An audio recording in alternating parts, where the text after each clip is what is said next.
Alors, j'ai eu le plaisir de voir votre spectacle Levez-vous, qui est mordant, qui est caustique. Là, on a l'impression que vraiment plus rien n'est tabou.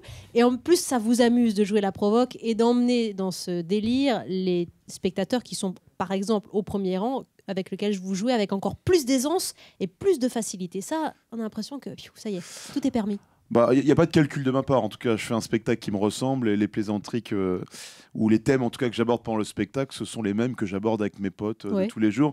Et c'est vrai que quand je fais un spectacle, j'essaye de recréer cette ambiance de dîner entre amis où on peut se lâcher absolument, où tout est permis. Alors c'est vrai qu'on dit souvent ses origines lui permettent de rire de tout. On a l'impression que je suis métisse, bisexuel et centriste. C'est pas le truc. En tout cas, c'est juste que c'est mon humour, c'est comme ça que j'ai grandi, donc je ne me travestis pas. Et je crois que c'est important pour être un humoriste d'être le reflet de la société dans laquelle il a grandi. Et c'est juste ce que je fais sur scène, voilà. Oh, mais vous permettez tout, en effet, de faire un petit somme sur scène, de trinquer. On aurait pu trinquer au rhum, là. Finalement, vous dites c'est un aphrodisiaque, ça détend, c'est agréable. Alors, ouais, attention, il y a des jeunes quand même dans la salle, on va pas les pousser à boire du rhum, mais juste... oui, alors c'est pour ça que je dis que ça me ressemble, c'est que je ne me travestis pas dans le sens où je suis un amateur de cette boisson, à consommer avec modération, bien effectivement. Sûr. Mais j'en parle aussi avec humour. C'est juste ça. Vous savez, il y a tellement d'humoristes aujourd'hui. Il faut réussir à être original, il faut réussir à se démarquer.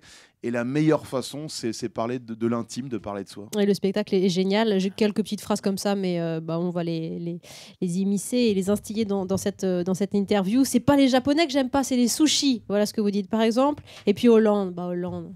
Qu'est-ce qui vous inspire, Hollande? Alors, attention. Faites pas de politique, attention, faites pas de politique. C'est toujours très difficile d'extraire des parties comme ça d'un spectacle. On n'a pas d'extrait là, donc. Mais non, mais François Hollande, on va pas en parler. Je crois qu'aujourd'hui. Non, c'est le premier antillais blanc, c'est ce que vous dites, quoi. Oui, mais je déteste extraire les parce que je trouve que c'est important d'avoir le contexte, d'avoir l'ambiance, parce que sinon ça a tendance à tomber à plat. Donc, j'aime pas extraire des phrases, mais c'est vrai que je parle de François Hollande, je parle des Japonais, je parle de beaucoup de choses dans le spectacle, mais le mieux c'est d'aller le voir en fait. Oui, ce sera fait, je pense. En boîte à clan à partir du 17 octobre jusqu'au 1er novembre. Diaby a une question pour vous, puisque les jeunes lycéens vous interviewent aujourd'hui. Bonjour Diaby. Bonjour. Bonjour Diaby. Comment allez-vous?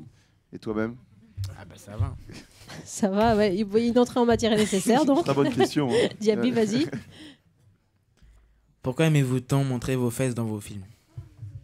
C'est cash. Alors je vois qu'il y a un spécialiste de ma filmographie, c'est assez intéressant. Mais je suis en train de rechercher. Si c'est vrai que dans Casse Départ, on se faisait marquer au fer rouge. Alors c'est ce film où on repartait à l'époque de l'esclavage. Alors on a repris des faits historiques où parfois ils étaient marqués au fer rouge sur la fesse. Donc on a repris ce moment-là. Et dans Le Crocodile du Botswana, qui est mon dernier film, effectivement, je me balade cul nu. J'ai pas de tendance à l'exhibitionnisme habituellement. Je sais pas pourquoi, effectivement, dans mes films. Alors je suis en train d'en réécrire un actuellement qui sera tourné à l'été prochain avec Claudia Tagbo. Ouais. Et pour le coup, dans le scénario, pour le moment, je te garantis rien, mais je ne montre pas mes fesses. Donc voilà. Bon.